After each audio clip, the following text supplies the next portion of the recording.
한 해 잘 보내시고 또 이렇게 새해 함께 예배를 드릴 수 있어서 참 감사합니다. 예수님의 삶을 이렇게 쭉 들여다보면 예수님의 삶에는 세상이 품을 수 없는 사랑과 배려가 빼곡히 담겨 있습니다. 길가에 던져진 작은 씨앗에서 지상을 덮어줄 큰 나무의 그늘을 보셨던 분이셨습니다. 힘없는 한 여인의 표정에서는 하나님의 아픈 표정을 읽어내셨던 분이셨죠.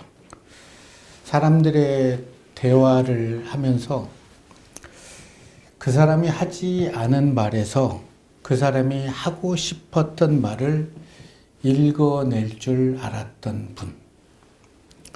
그래서 언제나 상대방을 이기려 하기보다는 어떻게 하면 이 사람을 이해할 수 있을까 하면서 대화를 하셨던 분이 예수님이셨죠. 누구에게도 관심을 받을 수 없었던 한 여인의 삶을 예수님께서는 들여다봅니다. 그녀의 삶은 고단함으로 인해서 지치고 영혼이 탄식하는 그 소리까지도 주님께서는 귀 기울이시며 한 여인을 위로하고 또 그 여인을 축복하기 위해서 그 여인이 있는 예루살렘 성전으로 발걸음을 내디디셨습니다. 오늘 우리에게 하신 말씀을 통해서 우리 또한 하나님의 음성을 함께 들을 수 있었으면 참 좋겠습니다. 누가복음 21장 1절에서 4절의 말씀입니다. 예수께서 눈을 들어 부자들이 헌금함에 헌금 넣는 것을 보시고 또 어떤 가난한 과부가 두 랩돈 넣는 것을 보시고 이르시되 내가 참으로 너희에게 말하노니 이 가난한 과부가 다른 모든 사람보다 많이 넣었도다. 저들은 그 풍족한 중에서 헌금을 넣었거니와 이 과부는 그 가난한 중에서 자기가 가지고 있는 생활비 전부를 넣었는가 하시니라. 아멘. 지난주에 운영위원회에서 어느 집사님이 저는 함께하는 교회를 오래 다녔는데 목사님께서 헌금에 대해서 설교한 것을 들어본 적이 없습니다. 헌금에 대해서 설교를 좀 해주십시오 라고 해서 성경의 본문을 이렇게 쭉 찾아보니까 예수님께서 헌금에 대해서 하신 본문이 있어서 그 본문을 제가 택했습니다. 6월절이 되면 수많은 사람들이 예루살렘으로 향하는 이유는 나를 구원하신 애굽에서 종되었던 우리를 구원하신 그 하나님의 은혜가 너무나 감사해서 평소에는 자기가 살아왔던 그곳에서 최선의 삶을 살다가 하나님께 예배 드리기 위해서 또 흠없는 예물을 드리기 위해서 예루살렘으로 향했습니다. 오늘 본문 예수께서 성전을 찾았을 때는 고난주간 화요일로서 많은 순례객들이 예루살렘으로 몰려들게 됐죠. 모든 사람들은 하나님께 예물을 드리기 위해서 줄을 서 있었습니다. 당시 예루살렘 성전에는 연복의 헌금함이죠. 그게 13개가 있었는데 돈 넣는 곳이 나팔꽃 모양으로 돼 있어서 나팔궤라고도 불렀습니다. 13개 중에 9개는 제사의 종류에 따라서 각 제물을 구별하고 있었고 또 나머지 4개는 독특한 용도로 사용되어지고 있었죠. 성전 보수를 위한 헌금, 성전 수리를 위한 헌금, 구제를 위한 헌금, 그리고 목적이 없는 자유헌금. 이 연보궤는 놋쇠로 만들어졌기 때문에 당시에는 지폐가 없었고 모든 것이 동전이었죠. 그래서 사람들이 하나님께 연복에 돈을 들 때는 동전 소리가 아주 요란하게 그렇게 나게끔 제작을 했던 것 같아요. 그래서 그걸 넣으면서 봤지.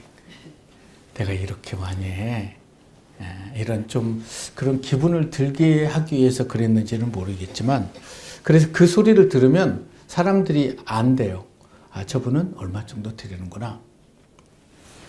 예수께서는 지금까지의 사역을 잠시 내려놓고 성전 안에서 조금의 쉼을 취하면서 헌금하는 광경을 제자들과 함께 보고 있었어요.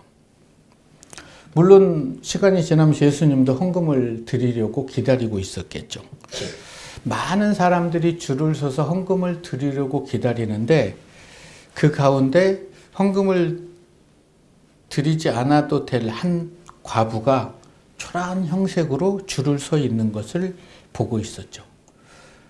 이런 과부에게는 어느 누구도 눈길을 주지 않고 그 과부가 자신에게 눈길을 주는 것도 사람들은 외면했던 거죠. 당시 과부의 생활은 얼마나 처참했는지는 오늘을 살아가는 사람들은 알지 못할 거예요. 남편에게 버림받고 남편이 떠난 이후에는 생계를 이어가기 위해서 이삭을 줍고 또 허드렛 일을 하고 싹바는 일을 하고 그렇게 해서 하루 한 끼 한 끼를 해결하는 삶이 당시 과부의 삶이었어요. 그러니까 그녀의 삶에는 어떤 희망이 있는 것이 아니라 삶을 그냥 지탱하고 있는 거죠. 이렇듯 처참한 삶을 살아가고 있는 여인은 그래도 유월절이 가까워오자 하나님께 예배하기 위해서 예루살렘 성전에 발을 내디뎠는데 그녀의 손에는 두 렙돈이 쥐어지고 있었어요. 이 두 렙돈은 그 당시 화폐 단위에서 가장 작은, 그래서 단위가 작을수록 아주 얇게 만들어져서 두 렙돈 동전 두 개를 넣으면 연부교에서 소리가 나지 않을 정도로 얇은 그러한 돈이었던 거죠. 그런데 그게 이 여인의 전부였어요. 그걸 쥐고 자기의 차례가 오기를 기다리면서 이렇게 기도하지 않았겠습니까? 하나님, 저의 삶에도 하나님의 은혜와 긍휼이 부어지기를 소망합니다. 그래서 다른 사람들처럼 마음껏 하나님께 예배하고 마음껏 헌금을 드리고 이웃에게도 사랑을 전할 수 있는 그런 은혜를 허락해 주십시오. 6월절 고난주간 화요일에 하나님께 예배를 드리기 전에 예물을 드리기 위해서 줄 서 있는 많은 사람들은 어느 누구도 그녀에게 관심을 두지도 않았고 그녀의 아픈 삶을 읽어내려 하지도 않았던 거죠. 헌금을 많이 드리는 요란한 소리가 나면 좀 우쭐하기도 하고 부럽기도 하는 그런 광경이 펼쳐지고 있죠. 여러분들은 헌금하면 어떤 생각이 드십니까? 종교개혁자 켈빈은 이런 얘기를 해요. 우리의 문제는 교회에서 돈에 대해서 너무 많은 얘기를 하지 않은 것이 문제가 아니라 돈에 대해서 바르게 얘기하지 않는 것이 문제다. 그런데 존 웨슬리는 이런 얘기를 하죠. 나는 주머니가 회개하지 않는 사람의 회개를 믿을 수 없다.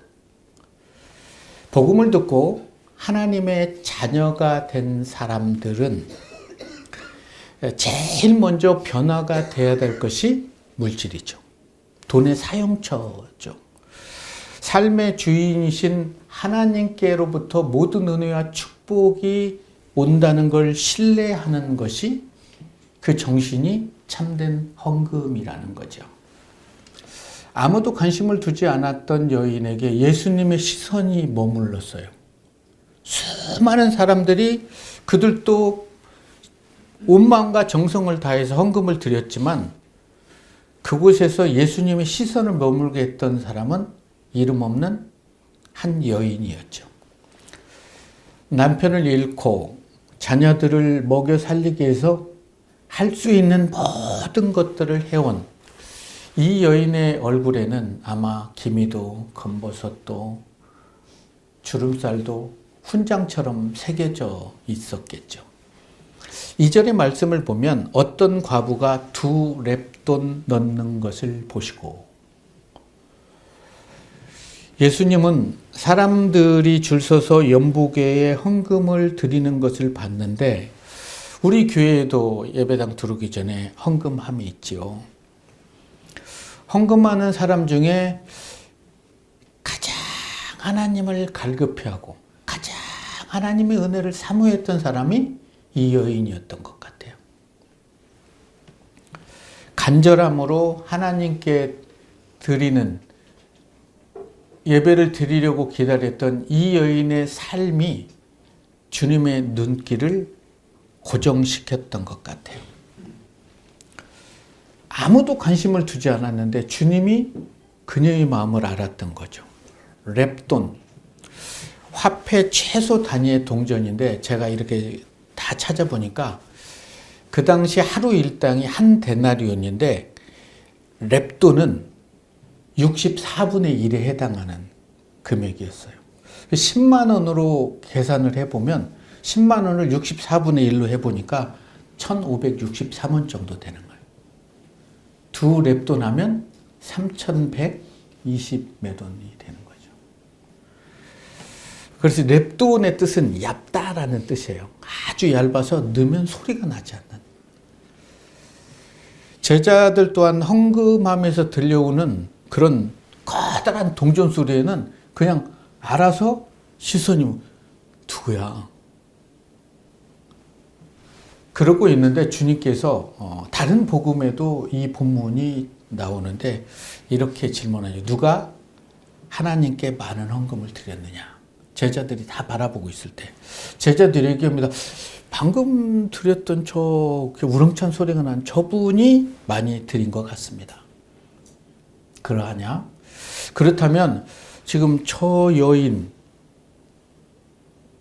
헌금하는 것을 보았느냐? 보았지만 아무 소리도 들을 수 없었습니다. 제자들의 대답을 들으신 후에 예수님께서는 이렇게 말씀하시죠. 내가 진실로 너희에게 이르노니 이 가난한 과부는 헌금함에 넣은 모든 사람보다 많이 넣었다는 거예요. 그들은 다 풍족한 중에 넣었지만 이 과부는 가난 중에 자기의 모든 소유, 즉 생활비 전부를 넣었다는 거죠. 이 가난한 과부는요, 생활비 전부가 3,000원이었다는 거예요. 주님께서는 제자들에게 헌금에 대해서 가르치시는데 방법이 아니라 기준을 가르쳐 준 것 같아요. 많고 적음이 아니라 마음을 가르쳐 준 거죠.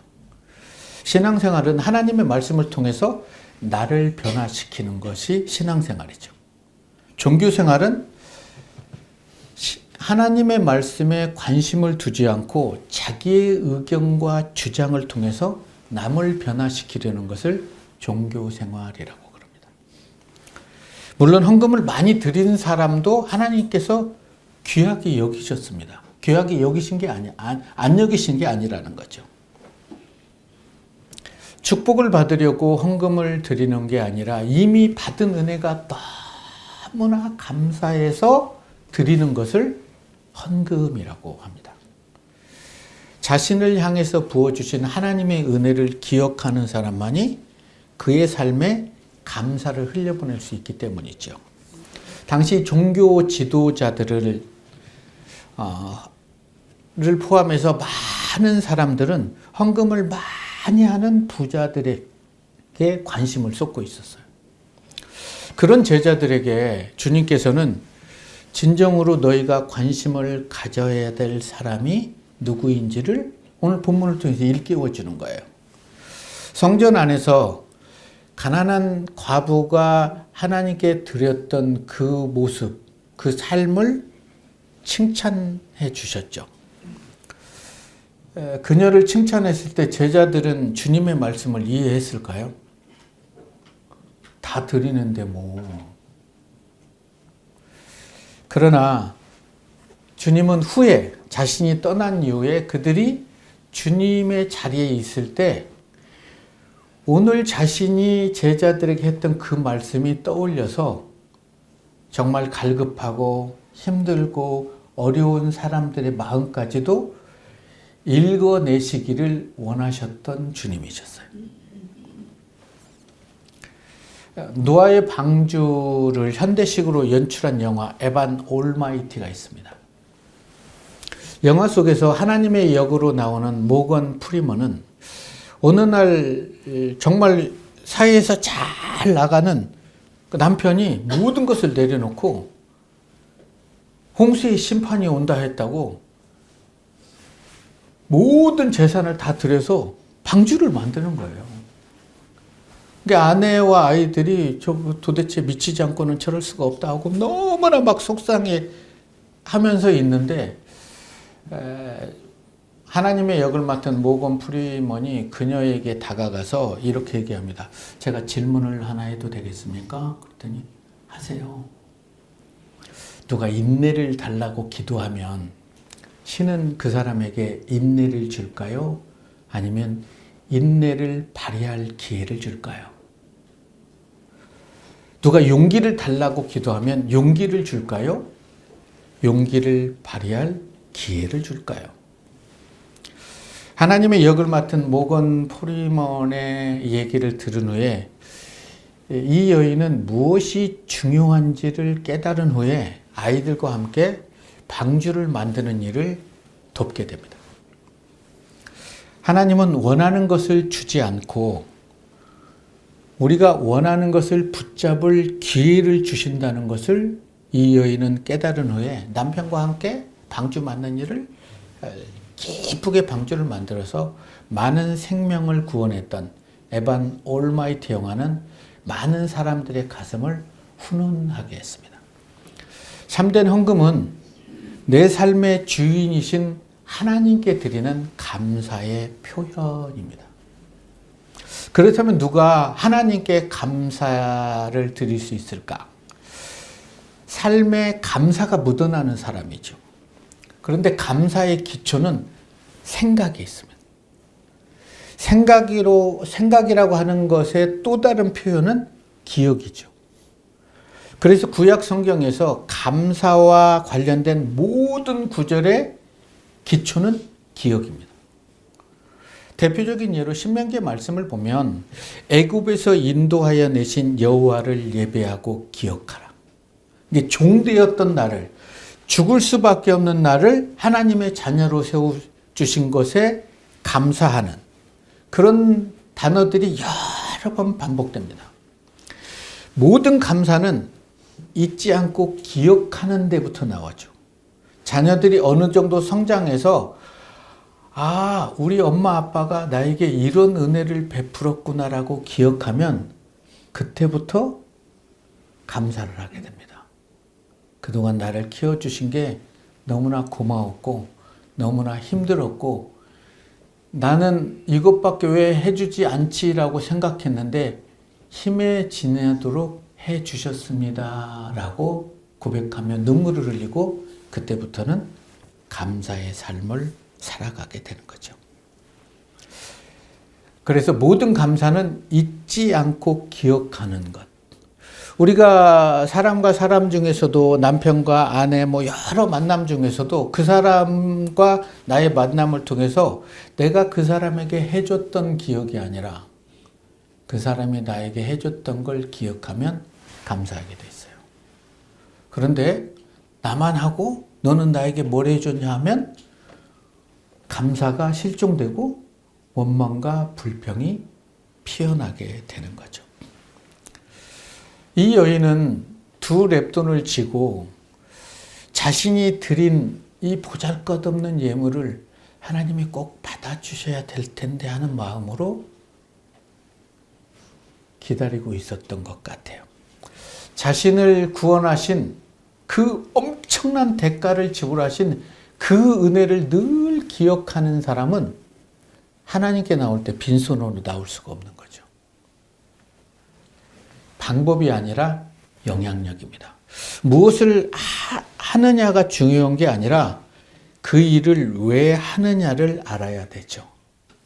내가 왜 하나님께 예배를 드려야 되고 내가 왜 하나님의 말씀을 듣고 깨달아야 하는지, 깨달은 후에 어떠한 삶을 살아내야 하는지, 그런 관점을 가지고 살아가게 되면 그는 하나님이 그를 통해서 일하심을 목격하게 될 거예요. 과부가 드린 지극히 작은 헌금을 가장 귀한 것으로 볼 수 있었던 분, 예수님이셨어요. 오늘 본문에 나오는 과부는 교회에서 구제헌금을 받아도 될 여인이었어요. 그 여인이 하나님께 예물을 드리지 않는다고 어느 누구도 손가락질도 하지 않을 거예요. 그런데 자신의 생활비 전부를 드린 거예요. 당시 종교 지도자들의 형태는 여러분들이 잘 알고 있을 거예요. 6월절의 특수면 수조 원이 거치게 됩니다. 양을 드릴 수 없는 사람은 비둘기를 드리게 되는데 그 비둘기를 망해서 잘 가지고 오면 여호와께 흠이 있는 재물이다 그러면 비둘기 한 마리가 5,000원이면 1,000원에 판매가 되는 거예요. 헐값에 팔고 여호와께 성결이라는 그들이 구별해 놓은 비둘기는 20배까지 받아 10만 원. 양 한 마리가 7만 원이면 무조건 가져오면 부정하다 하고 자신들이 그 부정한 것을 한 3만 원에 사서 10배, 70만 원을 받아버리는 거예요. 세겔도 마찬가지고. 그렇게 해서 하나님께 예배 드리러 온 그런 사람들의 주머니를 탈취했던 거예요. 수백 킬로를 마다하지 않고 달려와서 양을 품고 왔는데 하나님께 드릴 수가 없는 거예요. 이런 일들이 자행되어졌던 게 1세기 예루살렘 성전이었어요. 어떻게든 성도들의 주머니를 갈취하면서 그들은 하나님을 사랑한다고 얘기를 했어요. 그런 모습을 보고 주님이 얘기하셨죠. 이게 무슨 성전이냐? 강도의 소굴이지. 내 집은 기도하는 집인데 라고 하면서 그걸 다 엎어버렸죠. 정말 돈이 필요한 사람은 제사장들의 무리가 아니라 2렙돈을 하나님께 드린 과부였어요. 그녀가 2렙돈을 간직한다고 누가 비난할 수 있겠습니까? 그러나 그녀는 그렇지 않았어요. 전부를 드리기를 원했던 거죠. 내 모습 이대로 그냥 전부를 드리기를 원했던 거죠. 그녀의 생각, 그녀의 갈급함, 그녀의 삶이 주님의 마음을 아프게 했던 거죠. 그 구겨진 그녀의 모습에서 하나님의 아픈 표정을 주님께서는 읽어냈던 거죠. 그녀의 2렙돈에는 그녀의 하나님을 향한 사랑과 믿음이 빼곡히 담겨 있었기 때문이죠. 우리가 하나님께 헌금을 드리는 이유가 뭘까요? 참된 헌금은 희생정신입니다. 구약시대에 그래서 재물을 가리켜서 희생재물이라고 얘기를 하죠. 그러기에 진정한 헌금을 드리는 사람은 희생의 마음을 가지고 있는 거죠.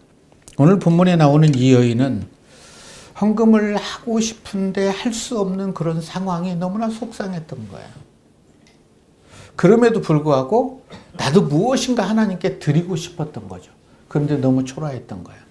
그래서 아무도 보이지 않게, 아무도 보지 못하게 연복에 그냥 2렙돈을 흘려보낸 거죠.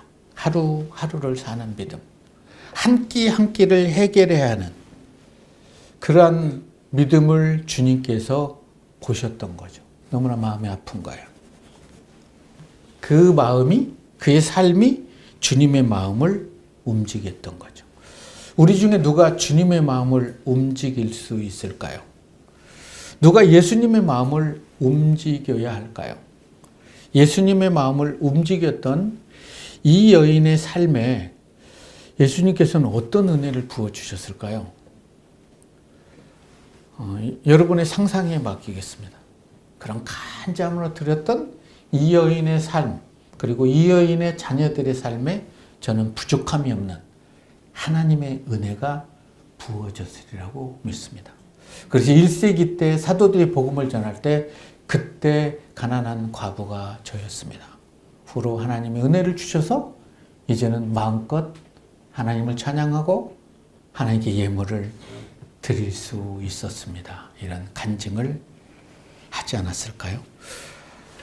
여러분의 두 랩도는 어디에 있습니까?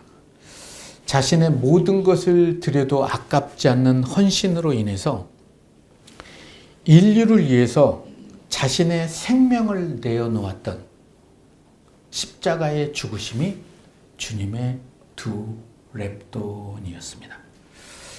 한 과부가 드린 헌금을 바라보며 그녀의 마음을 위로하고 격려하고 축복하시기 위해서 주님께서는 성전에 발걸음을 내디딘 거예요. 제자들과 함께. 그러면서 제자들에게 하나님께 온 마음을 다해 드리는 그런 하나님이 기뻐 받을 수 있는 예물을 드린 한 여인을 소개했던 거예요. 11조를 드린다는 것은 하나님이 주시는 힘과 능력으로 살아갑니다. 내 힘으로 살아가지 않습니다. 라는 고백의 표현이 11조인 거죠. 그래서 11조는 신앙 고백이라고 저는 말씀드리고 싶어요. 헌금을 강요해서 드리고 강요하지 않는다고 드리지 않는다면 그건 하나님이 기뻐 받으시는 예물이 아니에요. 하나님께서는 저와 여러분들에게 예배하고 감사하고 섬길 수 있는 기회를 주신 거예요. 은혜 받을 수 있는 기회를 주신 거예요. 내가 하나 질문해도 될까요? 하나님이 축복을 달라고 하면 축복을 쏟아 부어줄까요? 아니면 축복을 붙잡을 수 있는 기회를 주실까요? 새해잖아요. 하나님께서 여러분들에게 축복, 은혜, 사랑, 성김 모든 것들을 붙잡을 기회를 주셨어요. 그 기회를 붙잡을 수 있었으면 좋을 것 같아요. 그래서 그것을 하나님께 흘려보낼 때 하나님의 마음을 시선을 고정시킬 수 있는 그런 여러분의 삶이 돼서 작은 자에게 은혜를 흘려보낼 수 있는 그런 한 해가 되기를 주님의 이름으로 축원합니다.